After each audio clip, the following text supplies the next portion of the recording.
Playing games on a real C64 using an SD to IEC, I suppose, as opposed to a Tapuino, it's nothing like the real C64 experience because, because of the business with games, too many games not working with the SD to IEC, and almost all demos don't seem to work with it. So it wasn't like that, in the old days. If you had a C64 and a stack of, PRG cracks or, single file cracks of games, like I had on the SX64, last year's videos, I think that would be,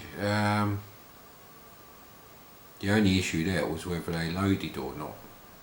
So I suppose that's a bit of an issue, but that's an age-related issue.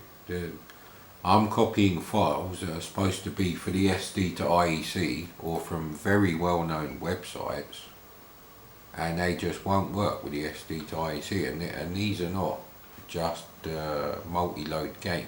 So you end up like, I think it's Hellraiser 2, when Uncle Frank is being tormented by those bodies gyrating under the sheets, but if you pull the sheets away, there's just nothing there. Paul Daniels never managed that one. Imagine Debbie McGee gyrating sexually under a sheet and then Paul Daniels pulls it away. And yeah, anyway, so really the issue here is it's not a fun experience. Now, I didn't have any tapes that were particularly troublesome to load at all. In the whole time that I had a C64, my original C64 and tape deck from 1983 was working fine in 1990, and all the games were on tape.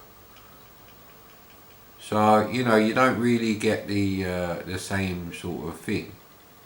So I had about 130 games, or possibly 120 cassettes or something, I can't remember.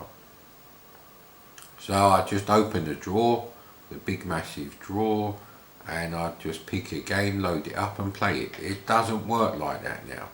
Now you're like having to find things to play, because the things you thought you would be playing don't bloody work with the SD to IEC. So, it's really annoying now.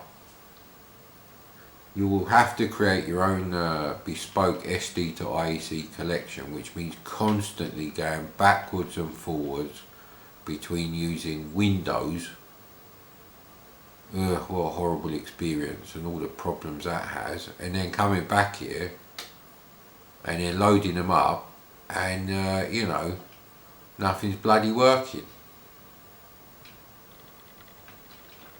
Is there anything in these directories that are even loadable? No. See, half the games you download from GameBase64 are in a T64 file. When you extract a zip file, there's no way of knowing. So that's a real fucking pain in the arse as well. I think it's about time they fixed GameBase 64 to what it should be now. It should be something so people buy an SD to IEC, they go on your website, they find something interesting, they download it, and they don't look at it and say, what the fuck is a T64? Exactly. Now, GameBase 64 is a great website, although, this is a problem, and it's not just GameBase 64.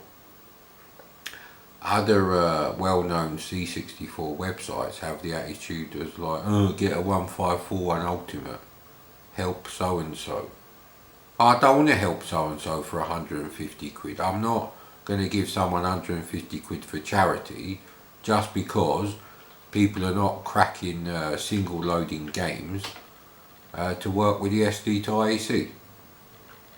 That is the problem. The problem is not the SD to IEC, mate. It's never the SD to IEC. It's just one of those things. So you then end up on another journey of like, well, how do I turn T64 images to D64s, or what other websites are there? You know, you have to go places like Planet Emu and possibly download the TOSEC, which I couldn't find the 2018 or whatever the latest one was. I got the 2016 one. Create your own bloody disk images. It's a real nightmare. It's an absolute clusterfuck of a situation, you know that? So here I am going through all these games, and I'm like, I don't want to play that, I don't want to play that. You know, I've played Manic Miner to death. Simple fact is, I don't want to play some of these games because I don't want to play them in this shitty environment like this. You'll wipe out any memories you had. Because I know I have memories, I just can't remember them. That sounds weird. Why is that the only one in Palace software? Maybe I excluded the games I had.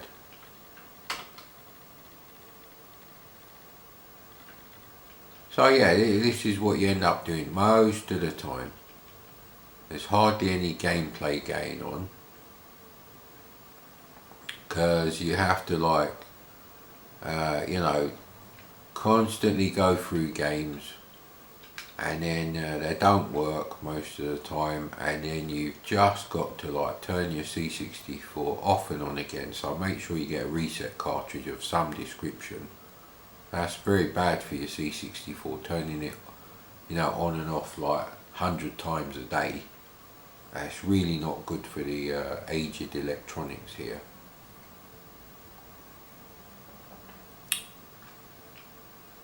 So, you know, it's not a fun experience.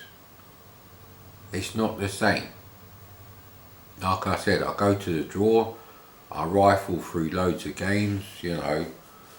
I might fucking rub Vegan Attack and Dam Busters up my arse crack and then shove them down the fucking toilet because they're shit.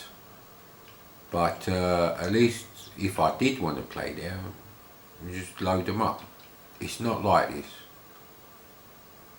See, I created a Flimbo's Quest disc specifically for this. No guarantee it'll work. Congo Bongo, which is you know, the disc version, I wanted to play on a real C64 with a proper decent joystick for a long time, and you know, I can't do that, even though it works in WinVice with TrueDrive emulation turned off. For some reason it will not load. It gets to the title page and then, like I said, your SD to IAC will be going a lot. It's got a beeper built into it, just like the Auric one. No, the Jupiter race, yes. Thank you there, Boot. You corrected me correctly. So I don't know what X term is. So I'm going to try this now. It might not even work. I didn't want to play it anyway. This is bollocks, mate.